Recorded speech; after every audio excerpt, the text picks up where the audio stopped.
प्रधानमंत्री नरेंद्र मोदी ने मेहसाना के मोढेरा में कई परियोजनाओं का उद्घाटन करते हुए कहा कि आज मोढेरा के लिए, मेहसाना के लिए और पूरे उत्तर गुजरात के लिए विकास की नई ऊर्जा का संचार हुआ है।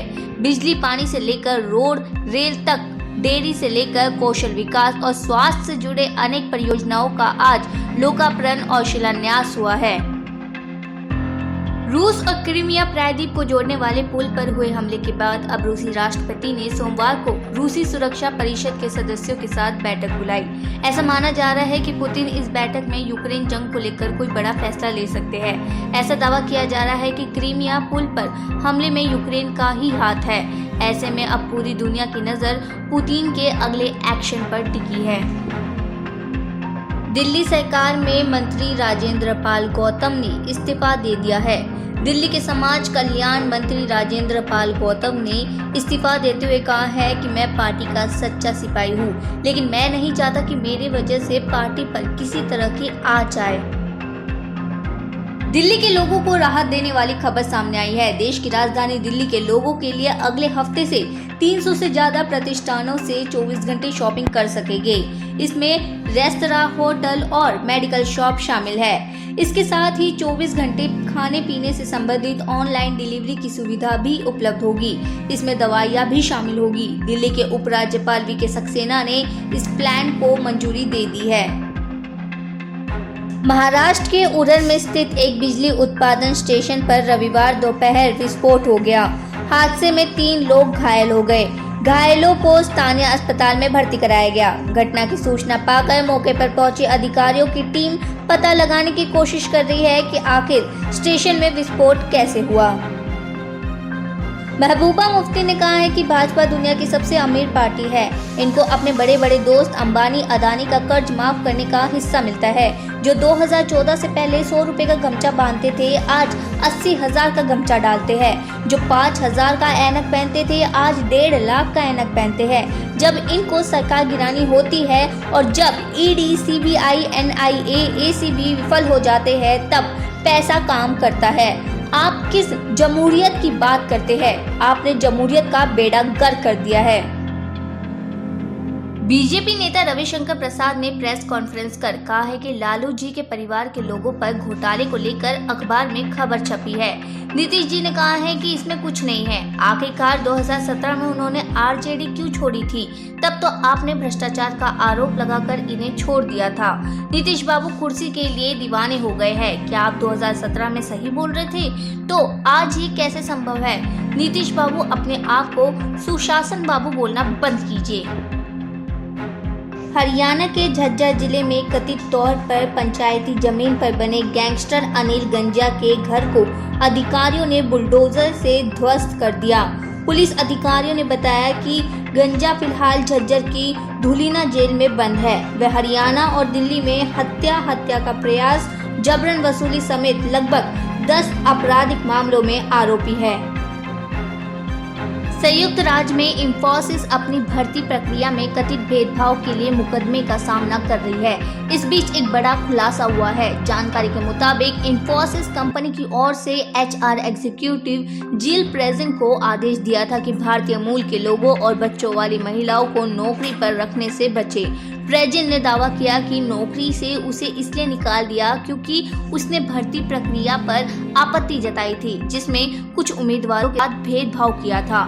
उसने दावा किया कि उसे बच्चों वाली महिलाओं, भारतीय मूल के उम्मीदवारों और 50 या उससे अधिक उम्र के उम्मीदवारों को काम पर रखने से बचने के लिए कहा गया था। भारत ने पाकिस्तानी समुद्री सुरक्षा एजेंसी के खिलाफ 6 अक्टूबर को कथित तौर पर भारतीय मछुआरों का अपहरण करने और उन पर गोलीबारी करने के लिए शिकायत दर्ज की है। उन्होंने आरोप लगाया है कि पाकिस्तानी नौसेना के अधिकारियों ने हसरिद्दी पाच में यात्रा कर रहे जहाज को डुबाने का प्रयास किया। ईरान में सरकार के खिलाफ जारी विरोध प्रदर्शनों के खिलाफ सुरक्षा बलों की कार्रवाई में 2 और लोगों की मौत हो गई है। ईरानी मानवाधिकारी समूह हुएंगा के अनुसार सानन अंदाज में सुरक्षा बलों ने उनकी कार में एक ड्राइवर की गोली मारकर हत्या कर दी, जबकि एक अन्य प्रदर्शनकारियों को IRGC सुरक्षा बलों ने पेट में गोली मार दी और उसकी मौत हो गई। वहीं सकंज के एक स्कूल में 2 शिक्षकों को घायल कर दिया। भारतीय जनता पार्टी ने रविवार को बिहार और ओडिशा के विधानसभा क्षेत्रों में होने वाले उपचुनाव के लिए अपने उम्मीदवारों के नाम जारी कर दिए। बिहार में गोपालगंज और मोकामा, जबकि ओडिशा की धामनगर विधानसभा सीट पर उपचुनाव होने हैं। बीजेपी ने बिहार की गोपालगंज विधानसभा सीट से कुसुम देवी और मोकामा सीट से सोनम देवी को उम्मीदवार बनाया है। वहीं ओडिशा की धामनगर विधानसभा सीट से सूर्यवंशी सूरज सितिया प्रज्ञा को पार्टी की ओर से टिकट दिया गया है। छत्तीसगढ़ की कांकेर पुलिस ने राष्ट्रीय पशु की बाघ की खाल के साथ 2 आरोपियों को गिरफ्तार करने में सफलता हासिल की है। बाघ की खाल की कीमत लगभग 50 लाख रुपए बताई जा रही है। इसके साथ ही पुलिस ने आरोपियों के साथ एक स्कॉर्पियो और 2 मोबाइल भी जब्त किए हैं। जानकारी के मुताबिक पुलिस को पेट्रोलिंग के दौरान मुखबिर से सूचना मिली थी कि एक सफेद रंग के स्कॉर्पियो में कुछ लोग बाघ की खाल को रखकर बेचने हेतु सरोना दुधावा की ओर से कांकेर से गुजरने वाले हैं। इस पर कांकेर पुलिस ने Kanker Dudhawa main road Puriyara police के पास मुखबिर के बताए वाहन CG12 AG025 को घेराबंदी कर रोका। चुनाव आयोग की ओर से शिवसेना के नाम और चुनाव चिन्ह पर रोक लगाने के बीच भाजपा नेताओं ने रंकापा पर उद्धव ठाकरे के नेतृत्व वाली पार्टी को कमजोर करने में मौन भूमिका निभाने का आरोप लगाया है। मुंबई में एक प्रेस वार्ता को संबोधित करते हुए महाराष्ट्र के डिप्टी CM देवेंद्र फडणवीस ने तर्क किया है कि शरद पवार के नेतृत्व वाली पार्टी ही शिवसेना की ऐसी स्थिति के लिए जिम्मेदार थी। जम्मू कश्मीर के अनंतनाग के बिजबेहरा पुलिस स्टेशन के पास आतंकियों ने ग्रेनेड फेंका है। हमले की जानकारी मिलते ही सुरक्षा बलों ने पूरे इलाके को घेर लिया है। अभी तक आतंकियों की जानकारी नहीं मिल सकी है। उत्तर प्रदेश के बरेली में पैगंबर के जन्मदिन के मौके पर सर तन से जुदा जैसे नारे लगने को मना किया गया था। ऐसे में ये नारे आज राजस्थान के जोधपुर जिले की सड़कों पर गूंजे, जहां पर प्रदेश की कानून व्यवस्था को भंग करने का भरसक प्रयास किया गया था। हालांकि इस तरह के नारे लगने के बाद पीपाड़ के लोगों में जहां डर और भय का माहौल है, वहीं लोगों में इसको लेकर भारी आक्रोश भी है। ऐसे में लोगों ने इस बात की शिकायत पुलिस से की है, जहां पर पुलिस ने इस मामले को संज्ञान में लेकर तत्काल कार्रवाई करते हुए मुख्य आरोपी को गिरफ्तार कर लिया है। पश्चिम बंगाल में भारत बांग्लादेश अंतर्राष्ट्रीय सीमा पर तैनात भी सैकड़ों मोबाइल फोन बरामद किए हैं। केले के तने से बंधे प्लास्टिक के कुछ कंटेनर पगला नदी के किनारे पानी में बह रहे थे। BSF के जवानों ने जैसे ही देखा उसे नदी से बाहर निकाला।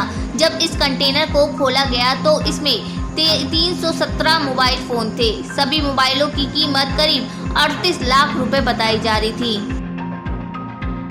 भारत और दक्षिण अफ्रीका के बीच 3 वनडे मैचों की सीरीज का दूसरा मुकाबला भारत ने 7 विकेट से जीत लिया है। दक्षिण अफ्रीका ने टॉस जीतकर पहले बल्लेबाजी का फैसला किया और भारत के सामने 279 रन का लक्ष्य रखा और भारत ने 3 विकेट खोकर लक्ष्य हासिल कर लिया। इस जीत के साथ ही टीम इंडिया ने सीरीज में 1-1 की बराबरी कर ली है। हिंदी को लेकर चल रहे विवादों के बीच एक संसदीय समिति ने सिफारिश की है कि हिंदी भाषा राज्यों में तकनीकी और गैर तकनीकी उच्च शिक्षा संस्थानों जैसे IIT में हिंदी माध्यम में शिक्षा दी जानी चाहिए। इसके साथ ही देश के अन्य हिस्सों में वहां की स्थानीय भाषाएं उच्च शिक्षण संस्थाओं में माध्यम होनी चाहिए। इसके अलावा इस समिति ने ये भी कहा है कि संयुक्त राष्ट्र संघ की आधिकारिक भाषाओं में भी हिंदी को शुमार किया जाना चाहिए।